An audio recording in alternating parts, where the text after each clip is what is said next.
Hello, hi, good morning everybody, to all my brothers and sisters in Christ. God is good all the time.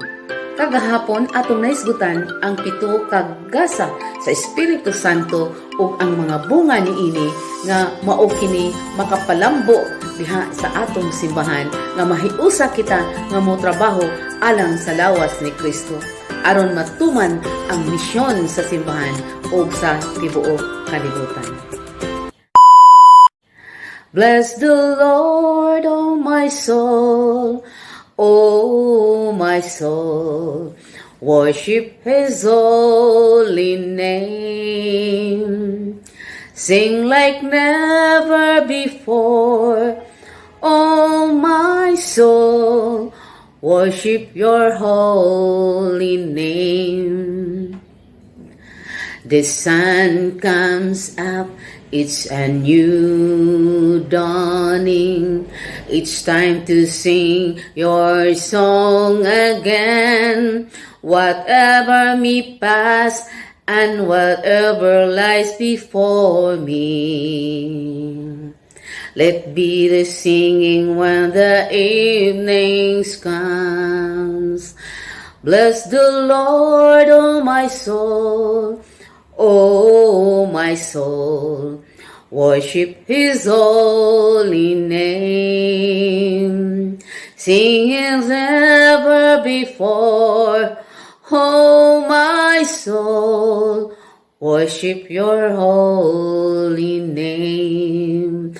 So, atong nasayran nga si Jesucristo nagpili o gapili sa 12 ka apostoles ug nagpili usab og usa nga maoy mo pangulo sa simbahan. O ang meaning sa disciple mao kini nga nagtuon ug namati sa pulong sa Dios sa magtutudlo. Ug ang apostol mao kani ang ipadala sa pagtudlo ngadto sa uban, sa pagsangyaw sa mensahe o mensahero nga ihatod pagkaylap ang pulong sa Dios sa tibuok kalibutan. So, adunay 12 ka mga apostoles. Mao si Simon, pangalan ni Peter, si Andrew, nga igsuon ni Peter, James, John, Philip, Bartolome, Mateo, Thomas, John, James, Simon, Judas, o si Judas Iscariote. Apan tungod sa pag-betray ni Judas Iscariote, o kini siya kutlo si ang kinabuhi, gihulipan kini, nagampo sila kung kinsa ang ipuli o ang ilang nakita diha sa ilang pagampo mao si Matias. So, ang 12 ka apostoles mao kini ang simbolo sa unang higayon sa Old Testament nga si Jacob adunay 12 ka mga anak nga lalaki o sila ang 12 ka tribo sa Israel. O giingnan pa sa Dios si Chico nga ang imong pangalan Jacob ug karon pagatawgon kana og Israel. So ang katumanan niini ang kabag-uhan diha sa New Testament nga nagpili usab si Jesus Christ og 12 ka apostoles nga maoy mo trabaho o maoy mo sangyaw nga maisugon sila nga nagsangyaw sa punong sa Dios. Walay ko kahadlok. Ngano man. So si Peter mao ang gipili sa Ginoo nga maoy unang pangulo. Nasayod ang Ginoo nga si Peter dili lig-on. Nakita gani nato nga si Peter dali lang masuko o ingon usab na makak siya sa katulo nga iyang gidinay si nga wala siya makaila ni Jesus Christ. Og tungod niini ang Ginoo nasayod nga si Pedro dili hingpit, adunay kakulangan sa iyang pagkatao. Mo na nga kitang mga tao dili ta perfecto. Mo na nga dili ta mo tan-aw sa atong mga kaparian, mo ingon ta o sa mga religyoso o sa mga nagsangyaw nga unsa man na sila. Nga maoy atong makita ang ilang mga sayop. Kundili atong paminawon ang pulong nga migawas o mipalapnag kay mao kini ang kabubuton sa Dios nga nasayod gani ang Dios nga si Pedro dili hingpit Pero tungod sa gahom sa Espiritu Santo nga mikunsad kang Pedro og dinha ang 12 ka apostolos ug mga sumusunod nakadawat og confirmation, mao kini ang sacrament of confirmation sa atong simbahan.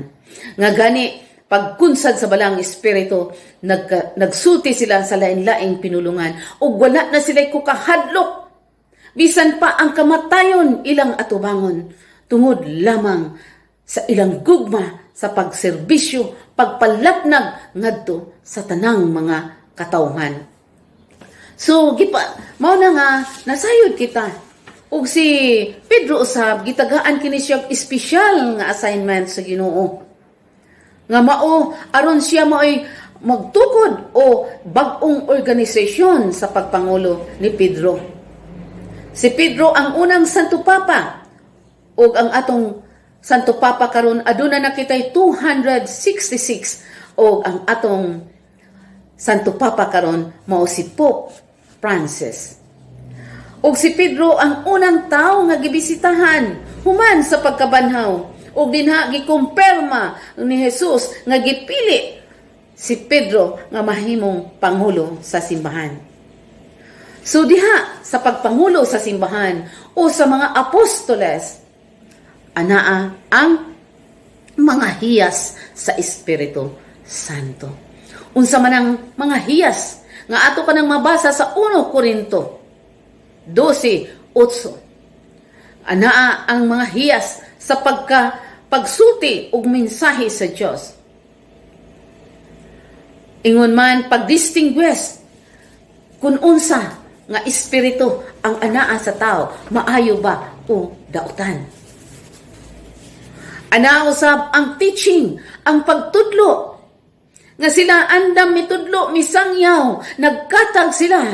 Isan pa man ang kamatayon, nagulat kanila, dili sayon ang pagsunod kang Kristo, daghang tunok ang dalan nga agian mo.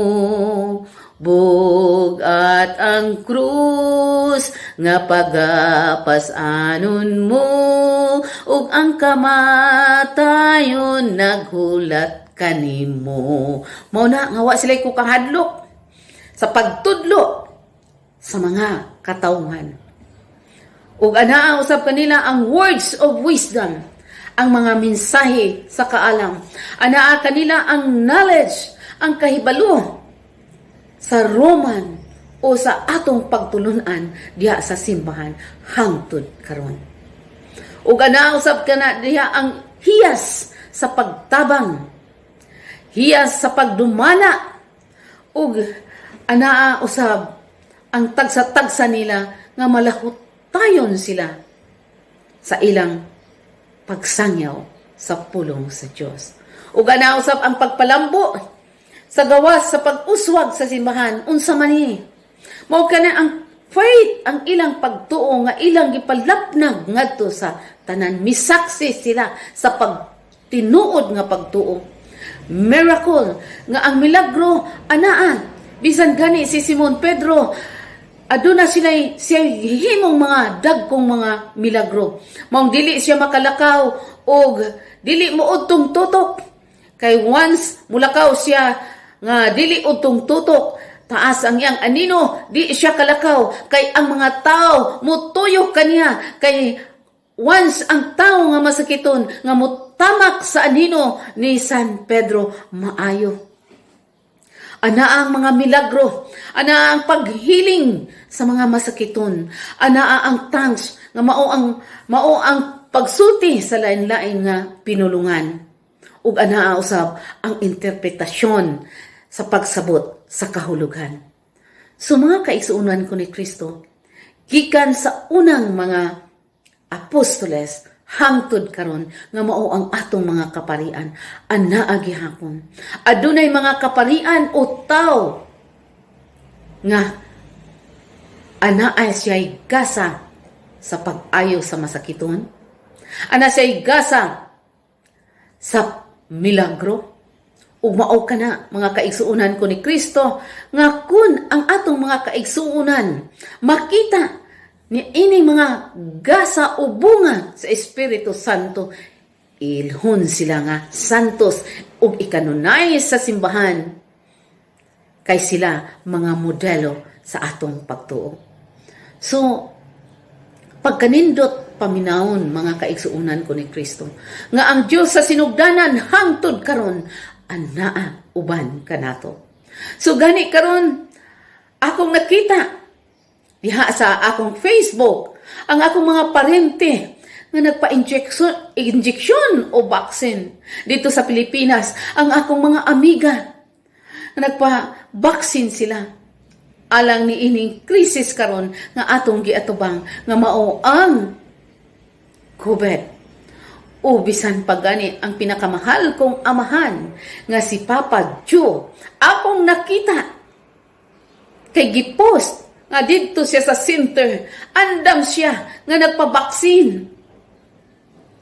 Ug ang Diyos gauban kanato kanunay.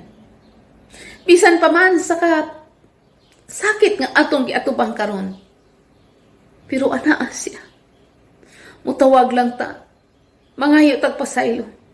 Mubalik ta sa Diyos. Mo-connect kita sa Diyos. Aron kining tanan nga mga kasakit natong miabot sa atong kinabuhi. Muwagtang kini. Ug aduna pa ko'y mga amiga diri sa Italia nga usa sa close nako nga magtiayon kagahapon nagpabaksin sila. Maisugon sila luyo sa daghang mga hungihong sa baksin. Anaa sila'y pagsalig sa Diyos nga ang balaang espiritu maoy muhatag mo tambal kanato. Why ko kahadlok sa pag-atubang ni ining baksin. So, mga kaigsuunan ko ni Kristo, atong hinumduman kanunay nga diha sa Pentecost ang birthday sa atong simbahan, nga naa diha si Mama Mary uban sa mga apostoles. Nga diha si Mama Mary nga atong inahan sa simbahan, ang inahan sa anak sa Dios nga si Jesus. O Berhin Maria, igampo mo kami, Mama Mary, luyo ni ining tanang krisis nga among giatubang karon. O ayaw kamo kalimot mga kaigsunan ko ni Kristo, pag-subscribe, pag-bill, o pag-share, o pag-thumbs up sa atong YouTube channel.